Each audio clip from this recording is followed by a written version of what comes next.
Hello，歡迎嚟到 Hamingo Channel。見我咁耐冇出新片，都離不開一個原因，就係因為我有咗 Omicron， 而家已經好翻晒，咁我就會繼續帶大家去玩啦。呢一集我哋就會由 Airlie Beach 開始回程翻去 Brisbane， 我哋會去 Airlie Beach 附近嘅一個小鎮叫做 Proserpine。咁今集嘅揸車時間就只需要22分鐘。今集嘅內容包括有留喺 Airlie Beach 可以去呢一個超靚嘅人工勒官，同埋水清沙幼嘅沙灘，所以即使唔出外島呢，都可以享受到陽光與海灘。如果決定出外島嘅話，今集就會簡單介紹去 Whitsundays 嘅一啲 tour 選擇，另外仲會帶你去 Proserpine 度睇睇呢一個小鎮。咁如果你想知道更加多澳洲資訊，同埋想睇更加多自駕遊嘅影片嘅話，就快啲訂閱我嘅頻道啦。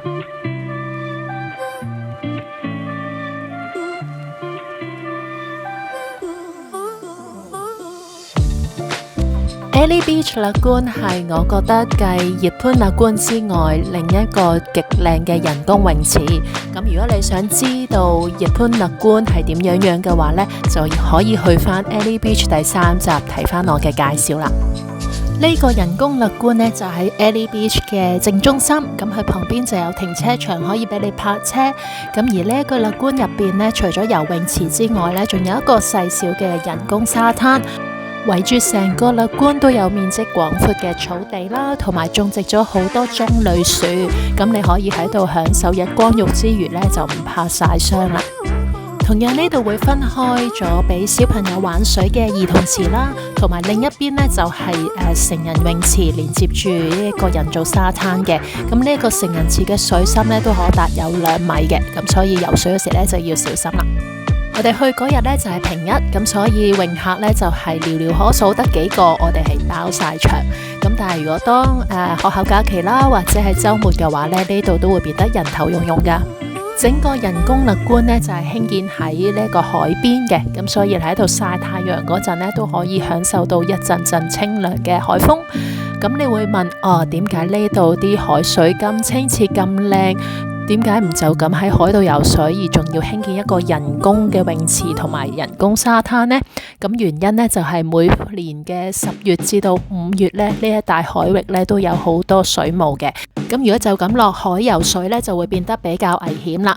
咁有見及此呢，呢個市政府就興建咗呢一個人工嘅泳池啦，同埋沙灘，咁就可以俾遊客同埋市民呢係安全咁樣暢泳啦。咁呢度從此呢就成為咗 Airlie Beach 嘅地標，咁所以外地遊客嚟到 Airlie Beach 嘅話呢，呢個勒官呢都會喺佢哋嘅 bucket list 上邊嘅。咁而呢一個勒官嘅旁邊呢都有燒烤場地同埋兒童遊樂場啦，咁所以游完水呢都可以去燒嘢食，絕對係親朋戚友 gathering 嘅一個好地方。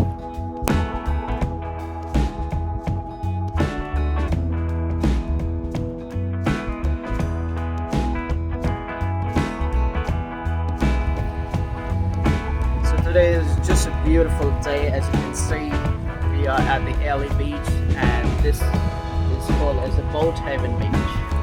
Secluded, really nice, and just the scenery over there.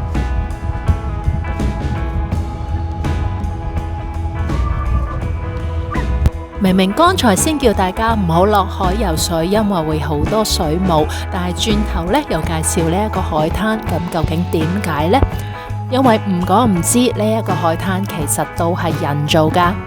呢個泳灘呢都係新起咗幾年嘅啫，咁佢就裝有呢一個防水霧嘅網，咁就可以俾泳客呢提供一個較為安全嘅泳灘呢游水啦。咁但係喺10月至5月呢個水霧嘅高峰期呢，我都係建議大家留意翻當時嘅情況而決定呢落唔落水啦，又或者着翻一啲呢係防水霧嘅裝束就會較為安全啦。嚟呢個沙灘游水呢，就要留意翻幾樣嘢啦。咁最近呢個沙灘嘅停車場呢，就係呢一個啦。咁佢就係免費嘅。咁你泊好咗車之後呢，都仲要需要行大約3至4分鐘左右呢，先至會去到個沙灘嘅。咁而因為呢個沙灘呢，就係自成一角啦，距離 Main Street 呢都比較遠嘅，附近呢就唔會有商店售賣嘢食同埋飲品，咁所以呢啲呢，你就需要自備啦。另外呢，就最好帶一啲太陽遮啦，或者係防曬嘅工具啦，因為你呢度一眼睇晒呢係冇樹蔭噶，咁所以喺呢度游水嘅話呢，就會暴曬嘅。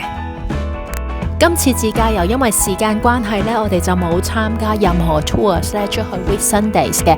咁但係我哋第一次去嗰陣時呢，就參加咗2個 tour。咁第一個呢，就係由 Ocean Rafting 所舉辦嘅一個 day tour 啦，出去 Hill Inlet 同埋 Whitehaven Beach 嘅。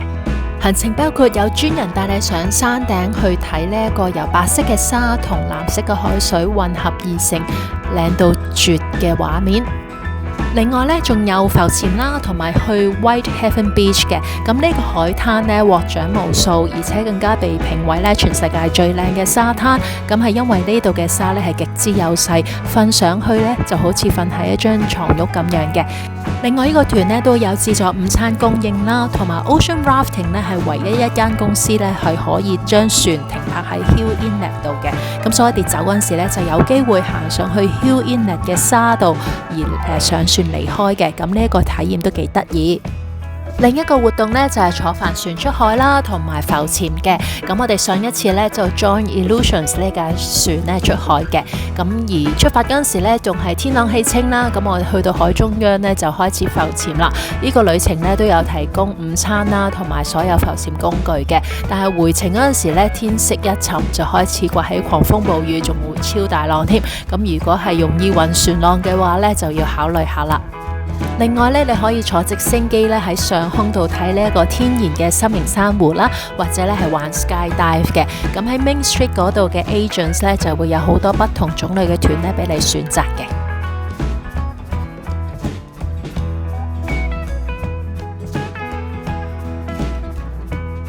離開咗 Airlie Beach 之後呢，我哋就開始揸車回程翻去 Brisbane。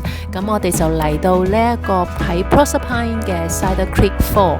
咁呢一個瀑布呢，我哋剛剛就遇正係旱季嚟啦，咁所以成個瀑布呢係消失咗嘅。咁但係如果你係雨季嚟嘅話呢，呢度嘅瀑布其實都好靚㗎。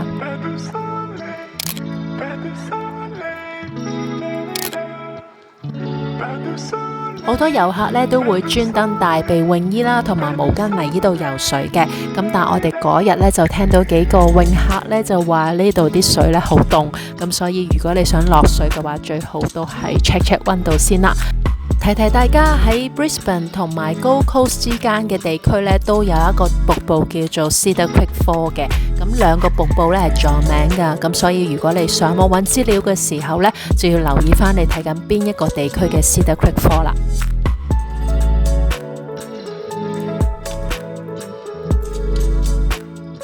離開咗大自然之後，我哋就喺呢個小鎮度行下，就俾我哋發現咗呢一個七彩繽紛嘅商店，叫做 Colour-Me Crazy。